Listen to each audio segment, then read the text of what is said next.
I never meant to love him. Honestly, that was never the plan. When I first met him, he was just there.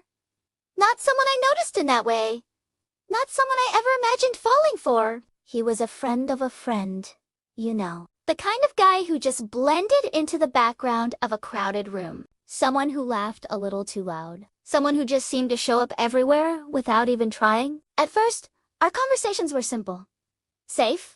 We talked about homework, the new album that just dropped, random jokes that weren't even that funny. Nothing deep, nothing dangerous, and I told myself I was safe. I had built these walls around my heart, brick by brick, and I was convinced they were impenetrable. But then, something changed. It wasn't a sudden earthquake that brought the walls down. It was more like a slow, quiet vine, finding the cracks I didn't even know were there. It started with the late-night messages.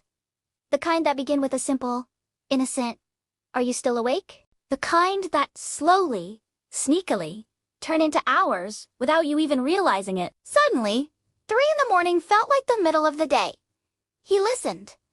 I mean, he really listened. When I talked about my day, he didn't just nod along. He'd ask questions.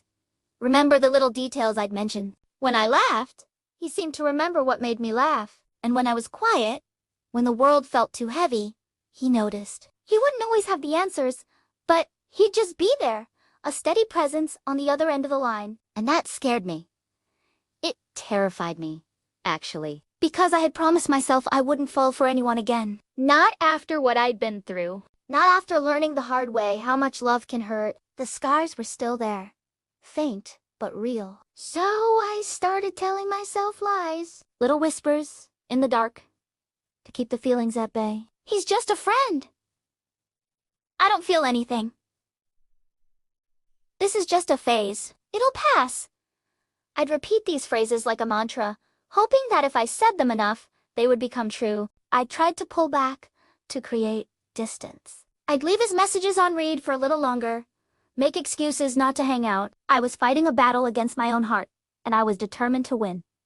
But the truth was already growing. Quietly, patiently, inside me. It was in the way my heart would skip a beat when his name flashed on my screen. It was in the way I'd find myself smiling at a memory of something silly he said. It was in the way his voice had become my favorite sound. I was so focused on guarding the front gate that I didn't even see it coming in through the back door. It wasn't a loud declaration. It was a quiet certainty that settled in my soul. Every conversation, every shared laugh, every late-night confessionate was all just weaving a story I was too afraid to read.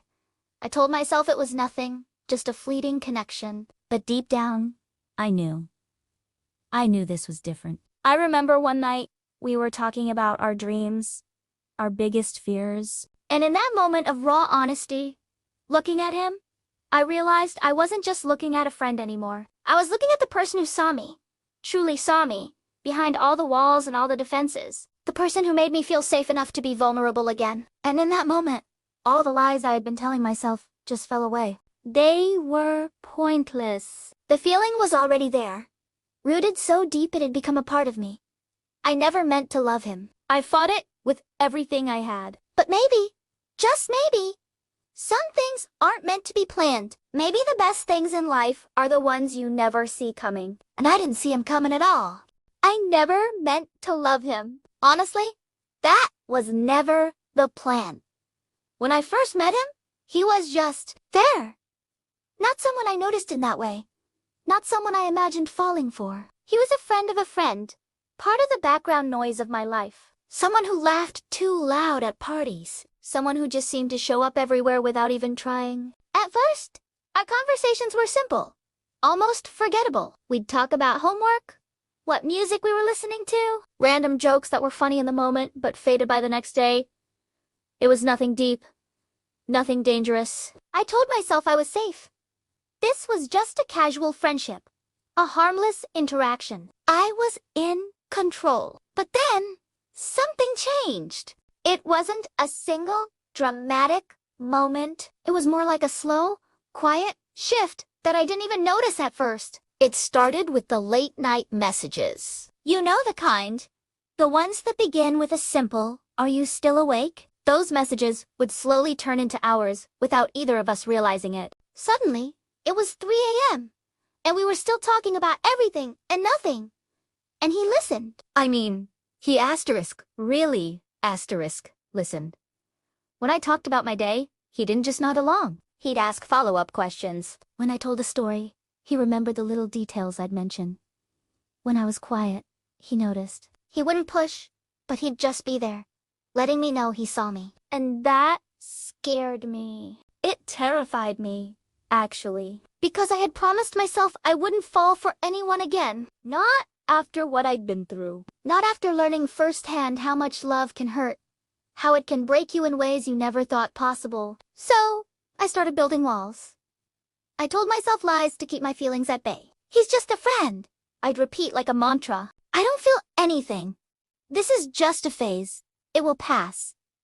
I tried so hard to believe it. I would intentionally put distance between us, reply to his texts a little slower, avoid eye contact for a second too long. I was fighting a battle inside my own head, trying to convince myself that what I was starting to feel wasn't real. But the truth doesn't really care about the lies you tell yourself. It was already growing. Quietly, patiently, inside me. It was in the way my stomach would flip when I saw his name pop up on my phone. It was in the way I'd find myself smiling at a memory of something he said days ago. It was in the way his presence started to feel less like background noise and more like a melody I didn't want to end. I was so focused on denying it, on pushing it away, that I didn't even see it coming. I didn't see how he had slowly, piece by piece, found his way into my carefully guarded heart. I was so busy looking for the danger signs that I missed the moment I actually started to feel safe with him. And by the time I finally admitted it to myself, it was too late. I was already falling. And this time, maybe, just maybe, it wouldn't hurt. Maybe, this time, it would be different. Loving him in silence completely changed me. I used to be so outgoing, so free, but with him, I became quieter, so much more careful. I started walking on eggshells around my own heart, terrified of saying the wrong thing, of letting a single word slip that could unravel everything. Because I knew one confession, just one, could change the entire landscape of our friendship. It was a risk I wasn't brave enough to take. I must have imagined telling him 1,000 times, maybe more. I'd play out these little movies in my head. I'd see myself finally saying the words, and I'd imagine his reaction. Sometimes, I saw this beautiful, gentle smile spread across his face, the kind that reaches his eyes. But other times, all I saw was silence. A blank stare, a quiet shift in the air between us. And honestly, that silence scared me more than outright rejection ever could. Rejection is an answer. A painful one, but it's an ending. Silence. Silence is an empty space where a friendship used to be. So, I chose to stay quiet. I swallowed the words and let the silence become my companion. I kept my distance, building this invisible wall around my feelings, hoping it was thick enough to keep everything contained.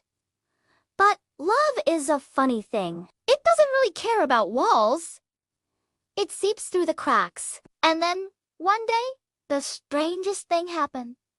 He looked at me, but it was different. It wasn't the usual, comfortable look between friends. It was questioning, searching. He tilted his head slightly and asked, "Why are you acting so distant lately?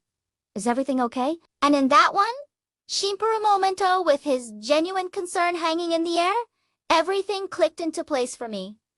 I had this profound realization. Love doesn't ask for permission. It doesn't wait for the perfect moment or follow a carefully crafted plan. It doesn't care about what you intended or what you thought was a good idea.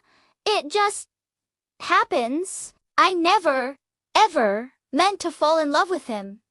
It was the furthest thing from my mind. It was supposed to be simple, but I did. And whether I ever said the words out loud or not, that love had already worked its way into my very being. It had already changed me. You see, we always hear about the grand love stories, the ones that are loud and cinematic, full of dramatic declarations and passionate embraces. We see them in movies and read them in books.